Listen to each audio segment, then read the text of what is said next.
And now, it's time for another Dice Tower review with Tom Vasel.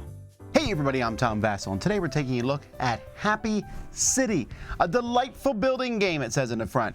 And it really does look delightful. When you look at the cards in this game and you look at everything here, it looks fun. You're building a city in front of yourself, getting income, trying to get happiness and people in your city. There's a lot of games like this, but this is a simple card game where you're building a tableau, a spread of cards in front of you.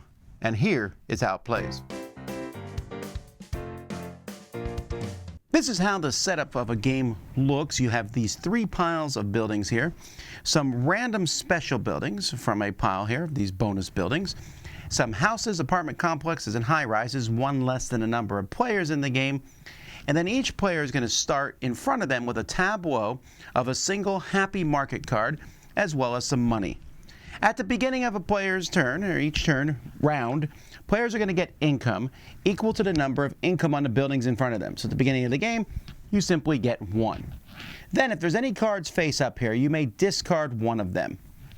After you discard one, and you don't have to, you can turn over a total of 3 cards. So maybe I'll turn over a card from each pile.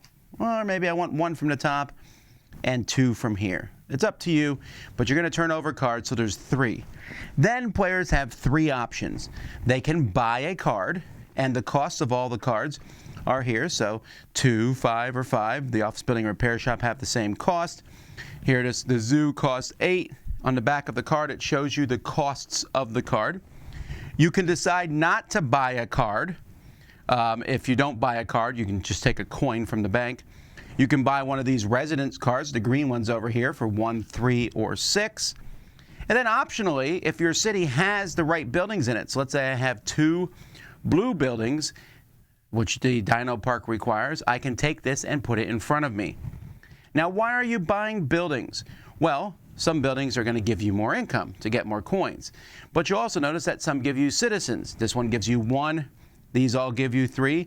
And some give happiness, like the zoo here gives 3 happiness. Your score at the end of the game is going to be your hearts, your happiness, times your citizens. So if these were the only 2 cards I have, that's 10 points. That's pretty good. When one person has 10 cards in front of them, that triggers the end of the game. So this is what a final tableau might look like. There's also an expert variant of the game. In the expert variant, you will use the other side of the happy market card, so you start with a color in play. But before you start with the color in play, you'll use some red-backed, called expert bonus building cards in play. And these cards, when you take them, they're going to require buildings too. You're also going to see what they are before you draft your happy market, but they're also going to give a special ability. Like this here, if I take the concert arena, I take twice my income immediately, but at the end of the game, I lose as many points as my income. So I get a lot of money, but I better spend it now because I'm going to lose points. Or Stonehenge here, which this is 1 citizen for each of my 1 neighbor's blue cards. Or the Palace of Versailles, after each income phase, steal 1 coin from the opponent with the most coins. Or the Statue of Liberty is 4 hearts, but I have to discard the last card added to my city immediately and replace it with this one. That's pretty much the game. The game components are fine. These are the coins, the little cards. I do like how on the back of the card it shows you what colors are likely in this deck. So you see this one's mostly orange with a little bit of blue and green. The symbology is very simple and the artwork is super cute. Nowhere is that more noticeable than in the special buildings. We have Big Ben and a burger joint are the bonus buildings. The Taj Mahal, the Eiffel Tower, and an arcade, art gallery, a go-kart track, etc. And so this is just a lot of fun, all the different things. We have a joke shop and the loo, the Golden Gate Bridge, and a barber shop. So the artwork itself is really fun. Card quality is fine-ish, but if you notice, and it might not be so easy to tell here, the edges of my cards are pretty nicked up already, and it hasn't been played that often. But that's, I guess, a minor thing. Everything fits in a very cute insert in the box. Happy City is a very simple game, and I want to point this out here at the beginning because a lot of people who watch the Dice Tower channel consider themselves to be hardcore gamers, and I don't think this game is for you. This game is almost a children's game in many ways just because of the simplicity of this game.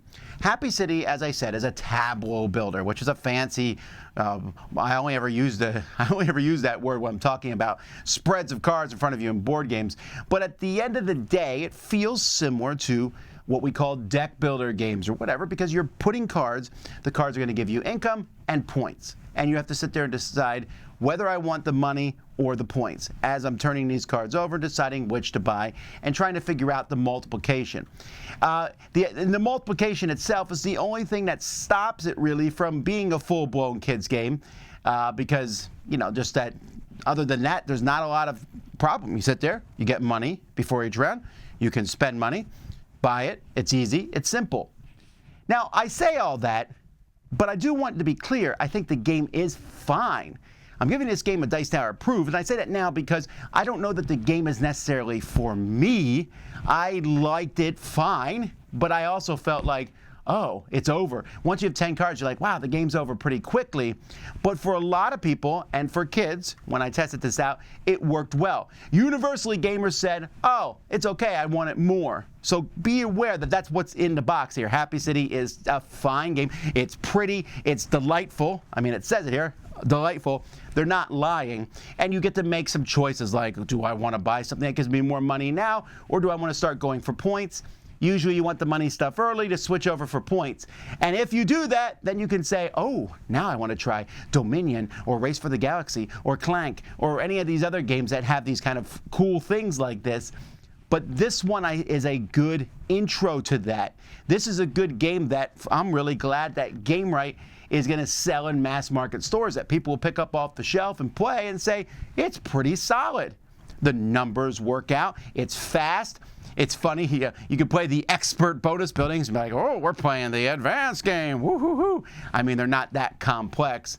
I would actually shuffle the red and the pink buildings together, I guess. But either way, it's fun. It's small. It's like eating a really delicious potato chip. You don't probably want to eat the whole bag. It's not that good for you. But in small doses, it will work. And for families, I think this is a solid game. So that's Happy City. Not one that I'm going to be playing too much more, but one that I can recommend. Check it out. I'm Tom Vasel. You've been watching the Dice Tower. Dice Tower Judgment approved.